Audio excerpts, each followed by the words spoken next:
Hello，大家好，歡迎翻嚟 CGC。手上面揸住隻咁靚嘅錶呢，就係一個朋友新到嘅一個訂咗好耐嘅啦，一個荷蘭一個嘅品牌。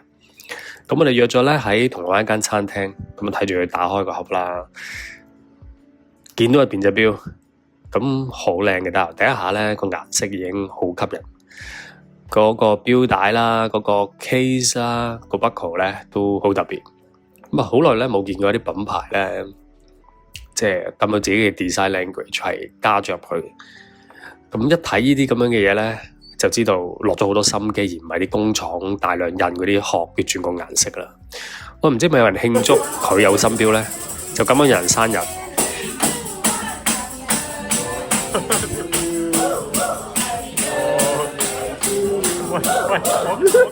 喂，大家都知啦，玩錶其實就係咁開心咁純粹嘅啫。其實咧，即係喺香港咧揾個地方坐低，咁大家錶友傾下偈啊，食下嘢，欣賞下錶咧，真係好 chill 嘅。咁但係呢啲嘅餐廳咧就越嚟越少啦。咁不過我都開心嘅，即係見到佢今次買到隻自己中意嘅錶啦，訂咗咁耐攞翻嚟。咁我都喺手度咧睇咗佢個殼啊、dial 啊、字釘啊。咁其實每一 part 咧都係一個設計錶嘅一個製錶師嘅一啲心思啊。呢隻錶咧，今次咧我就唔多講啦。睇呢條片咧，見到大家隻錶咁靚嘅時候，或者你有興趣咧，咁當然啦，就聽埋呢個錶主究竟佢當初買嘅故事係點樣。所以呢條片咧，我就交俾佢講啦。咁我就純粹同佢食飯同埋喺度玩下錶嘅啫。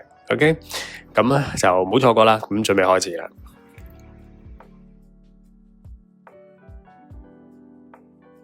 咁呢個就係佢呢隻錶就叫 Lab Series 啦。咁 Lab Series 就呢次係出咗30隻嘅。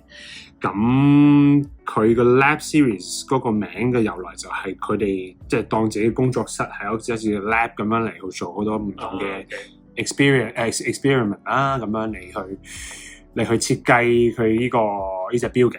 咁睇下隻錶先，見唔見到？OK，好啊。咁就好靚，個錶面好靚。係啦，咁就個錶面同埋個殼型係對我嚟講係個閃光點嚟嘅，即係啦，即係第一下已經覺得中意想要。係啦，咁就其實我認識呢個 brand 嘅時候就係差唔多1年半前啦，跟住都係 YouTube 即係睇啲 video，咁突然間就嗰陣時係呢個 brand 就幾年前喺新加坡嘅 Watch Fair 嗰度擺個展覽嘅，咁就其中一個 YouTuber 就訪問佢哋，咁即係關於佢哋嘅設計理念咁樣。咁之後就我就想即係我又想啲就想知道嗰個 founder 其實係即係點解會有咁嘅構思，點解會有咁嘅 inspiration 嚟自己隻錶嘅。咁我都基本上佢每一條片關於佢哋嘅 brand，我 YouTube 上全部都炒過晒，都睇勻晒㗎啦。咁即係其實佢已經有啲了解，跟住同埋有少少深度嘅。係啦，咁我就想即係我就第一時間就想知道，喂，點解你會用 3D 打印呢個技術嚟去做一個 base 嚟去做呢個殼型啦咁樣。咁其實佢嗰個 founder 就荷蘭人啦，咁佢就係architect 嘅學生出身嘅，即係佢係好建築係啦。咁同埋佢係因為佢係有個碰到個 limitation 係普通 traditional 嘅CNC milling 係達到唔到佢想要嗰個 design。哇！所以佢自己嘅要求係啦，所以佢就係用3D printing 呢種技術嚟去達到佢個 design 嘅目的，所以係 design 行先嘅。係啦，所以我就覺得OK 喎，即係佢啲嘢都即係有佢個構思同埋佢嘅 design language 喺度啦。咁你會見到佢呢個粒係特別係鏤空咗嘅，咁係即係其實佢係當陣時係 print 咗呢個殼之後，其實 print 完之後唔係就直接呢度打磨咁樣嘅，唔係嘅。print 完之後咧，就其實成隻嘢係好 raw 嘅，即係其實係會咁樣嘅 texture。咁就佢就 take away 佢啲 3D printing 啲 structure 之後，佢人手要 take away 嗰啲 structure 啦，然後再去打磨佢呢啲位嘅，即係人手去 polish hand polish 呢啲位嘅。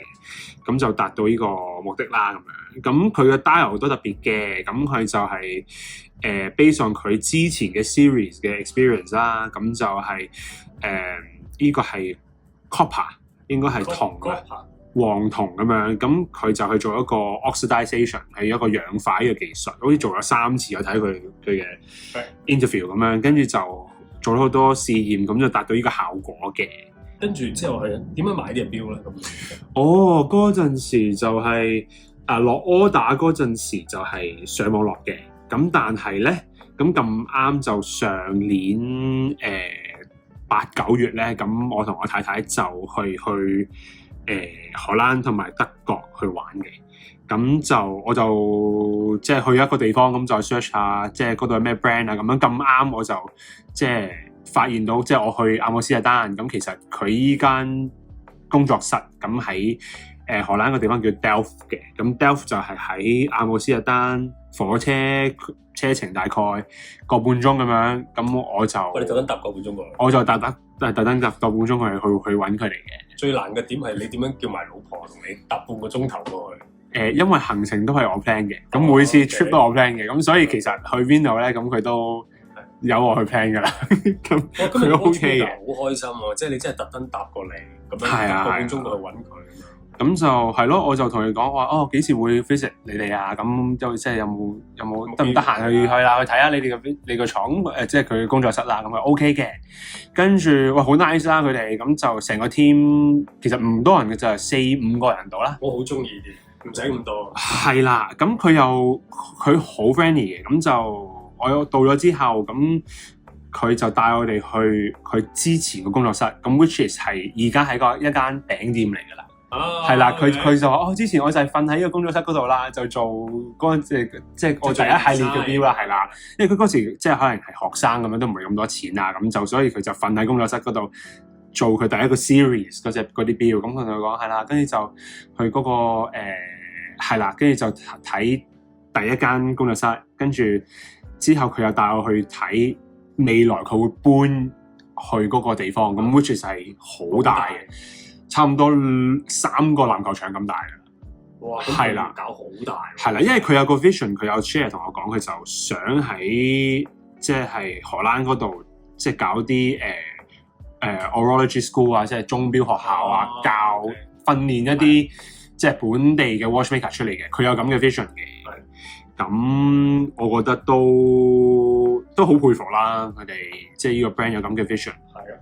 跟住係啦，咁去佢個工作室又即係可能到同個 case polisher 又傾個偈啊，同個 dial maker 又傾個偈啊，可能做 marketing 嘅又傾個偈啊，咁樣打個招呼咁樣，跟住之後就又請我食 lunch， 即係記得晒成個 story。係啦。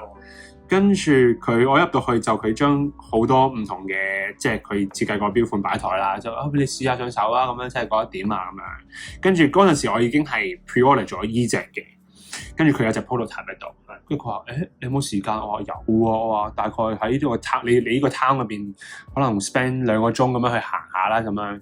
跟住我話咁你攞隻 prototype 去真係去攞係啦，帶去玩下啦，咁樣去 feel 下啦咁樣。咁係啦，咁我就即係拍下唔同嘅 vlog 啊，跟住影下啲相啊，跟住上咗佢嗰個即係佢嘅 town 嗰度個鐘樓上面，跟住即係啦，咁陣間應該可能會 show 到喺佢呢條片嗰度嘅。跟住成個 experience 都即係都有啲不可思議咁樣咯，即係錶係有 relationship value。係啦，咁就即係同佢哋有 build up 咗一個 bonding 啊，即係佢哋嚟香港你都會見下。係啊係啊，上年佢哋年尾又即係喺另外一個 Watch Club 嗰度，香港另一個 Watch Club 又搞咗一啲展覽咁樣，咁佢哋又喺度，咁又即係見到啲熟人咁樣，咁即係有傾有笑啊，即係都好開心嘅。咁其實打動到你嘅，包括即係好似講個盒啦，跟住條錶帶係咩物料啊，同埋你聽啲 buckle 都鏤空嘅，即係做得佢自己嗰種 texture。咁其實你收到嘅時候咧，你滿意嘅話喺邊度咧？或者你覺得有誠意嘅話喺邊度？同埋喂，你佢再出錶啦，你會唔會再買咧？係呢兩條問題嘅。好，如果嗱，我收到嗰陣時咧，就嗱個盒係好 solid 嘅，即係係啦，係真係好 solid 嘅，即係佢唔係啲即係普通嗰啲紙盒咁樣嘅，佢真係一個實木嚟嘅。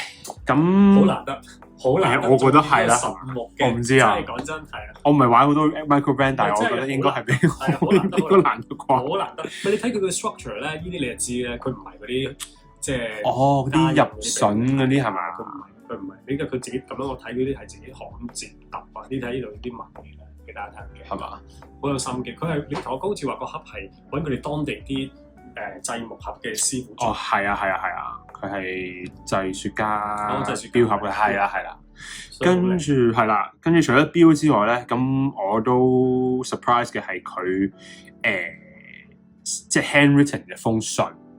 咁封信咧就係唔同嘅 team member， 佢哋嗰個 brand 嘅 team member， 接觸過呢隻錶嘅，或者係同呢隻錶相關嘅，佢就同你講嘅，譬如話我係 XXX， 我就係負責finance 噶啦，咁即係好高興你 pre-order 我哋呢隻錶，跟住就我係負責polish 你嘅 case 嘅，咁我係叫咩名，咁好即係好多謝你同我哋 order 咁樣，即係每個人都有自己一句説話咁樣，即係成件事好窩心嘅，係啊，好窩心，係啦，咁即係呢個都係即係可能佢就算一個可能 micro brand / independent brand 都好，即係好少 brand 可能會 support 佢哋個 dream 啊，咁樣佢哋 ambition 啊咁樣，我覺得都開心嘅。同埋佢個 case 真係好特別嘅，即係個紐好啦。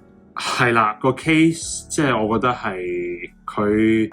即係佢係有啲位係特登係唔 polish 啦，咁係令佢知道係 deliberately 係即係有啲位係真係一個 design language 嚟嘅，係好靚嘅得，同埋佢個機芯咧，即係佢 movement 啊，佢做嗰啲嘅佈局咧，跟住你話個皮又好似係雞腳皮係嘛？佢係叫雞爪雞腳皮啦，都係咩 Belgium 係 Belgium OK 係啦，但係個陀啊，你睇佢成件事咧，睇到我哋呢度都睇，好似係 K 金嚟㗎，佢個 website 係好似唔知幾多 K 金嚟嘅，咁佢係我見到佢 YouTube 係即係用一啲 grinder 一條條嗰啲坑紋咁界出嚟，然後再即係 kind of 燒啊 ，I don't know， 即係唔記得咗嗰個工藝係咩啦，令到做一啲咁嘅效果啦。即係佢可能係一個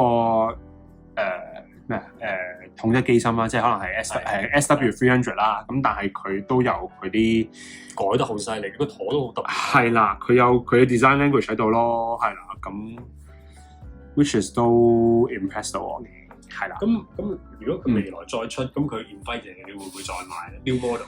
講真嘅，太深講得㗎啦。如果佢價錢係唔會太貴嘅，係會考慮嘅。真係我都會 support 嘅，同埋佢會唔會同呢隻會好似咯？如果太似嘅話，可能都唔會考慮嘅。To be honest， 咁如果係真係一啲different model， 如果係完全 different model， 然後亦都係即係點講咧？係延續到佢嘅 design language， 佢個理念。咁我會 support 嘅，同埋我 afford 到嘅情況下啦，咁係。我冇乜標你 afford 唔到喎，玩嘢。喂，今日多謝阿 Tim 去講呢隻標啦。同埋我哋啱啱 launch 嘅時候，其實好 chill，即係大家朋友影下隻標喺個餐廳度個 movement，有人生日係咪先？即係有啲餐廳咁好開心啊！有陣時我哋揾到一啲標，我哋知道個 story， 大家 share 下，其實即係男人嘅浪漫嘅就係咁樣噶啦。係啊，有時深夜嚇。倒杯 whisky， 然後就睇下錶啊 ，body jazz 咁樣就睇下錶，咁樣就係啊，咁就係㗎啦。所以我覺得咁當然啦，即係我哋都有工作，即係量力而為，即係有買得到係自己中意嘅，咁其實基本上應該開心。